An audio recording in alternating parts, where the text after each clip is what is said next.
നമ്മളിപ്പോൾ നമ്മുടെ വീട്ടിലൊരു അമ്മയോ അമ്മൂമ്മയോ ഒക്കെ ഉണ്ടെങ്കിൽ നമ്മൾ ചില കാര്യങ്ങളൊക്കെ നമ്മൾ ധൈര്യമായിട്ട് പോയി പറയുമല്ലോ, തുറന്ന് പറയാമല്ലോ. അത്തരത്തിലൊരു കൂട്ടാണല്ലോ പണ്ട് കാലങ്ങളിലെ കുടുംബത്തിലുള്ള. അപ്പം അതുപോലെ കുടുംബത്തിലുള്ള ഒരു അമ്മയായിട്ട് തന്നെയാണ് പലരും കാണുന്നത്. നമ്മൾ അവിടെ ചെന്ന് നിന്ന് പറയുന്നു, അല്ലെങ്കിൽ ചിലർ വീട്ടിൽ വിളക്ക് കത്തിക്കുന്ന സമയത്ത് കാര്യം പറയുന്നു. ഞാനൊക്കെ സംസാരിക്കാറുണ്ട് ദേവിയോട് കാര്യങ്ങൾ നല്ലതായാലും ചിലപ്പോൾ ദേഷ്യം സങ്കടമൊക്കെ വരുമ്പോൾ കുറച്ച് ഹാർഷായിട്ട് പറയാം, ഇങ്ങനെ ചെയ്തല്ലോ, ഞാൻ ഇനി അങ്ങോട്ട് വരുന്ന പ്രശ്നം. ഒരു സുഹൃത്തിനോട് പറയുന്ന പോലെ 6 വർഷം വരെ ഞാൻ പോവാതിരുന്നിട്ടുണ്ട്. 6 വർഷം പോവാതിരുന്നു. അതെന്താ? പുള്ളിയുടെ മരണമൊക്കെ വരുമ്പോൾ നമ്മളൊരിക്കലും പ്രതീക്ഷിക്കില്ലോ. വൈദവ്യം ആരും ഒരു സ്ത്രീയും ആഗ്രഹിക്കുന്നതല്ല. അല്ല.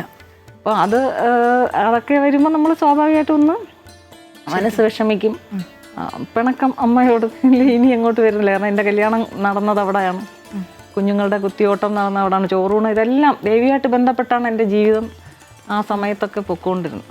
അത്രയും ഒരു ആത്മബന്ധം അമ്മയുമായിട്ടുണ്ട്. അങ്ങനെ ജീവിച്ച് പോകുമ്പോൾ അമ്മയുടെ നടയിൽ തന്നെ താലി കെട്ടിയിട്ട് ആ താലി പോവേണ്ടെന്നൊരു പ്രതീക്ഷിക്കാതെയൊക്കെ നമുക്ക് വരുമ്പോൾ അതിൻ്റെ ഒരു വിഷമം നമുക്കിപ്പോൾ വീട്ടിൽ അമ്മയോട് നമ്മൾ ദേഷ്യം കാണിക്കും, സങ്കടം എല്ലാം സ്വന്തം അമ്മയോട് കാണിക്കും. അതേമാതിരി തന്നെ ഞാനിനി അങ്ങോട്ട് വരുന്ന പ്രശ്നമില്ല എന്നൊരു തീരുമാനം എടുത്ത് കുറേ നാൾ 6 വർഷം വരെ പോയിട്ടില്ല. ഇപ്പോൾ 6 വർഷത്തിന് ശേഷം ഇപ്പോഴാണ് കുറച്ച് 10 ദിവസവും അമ്മ സഹായിക്കട്ടെ.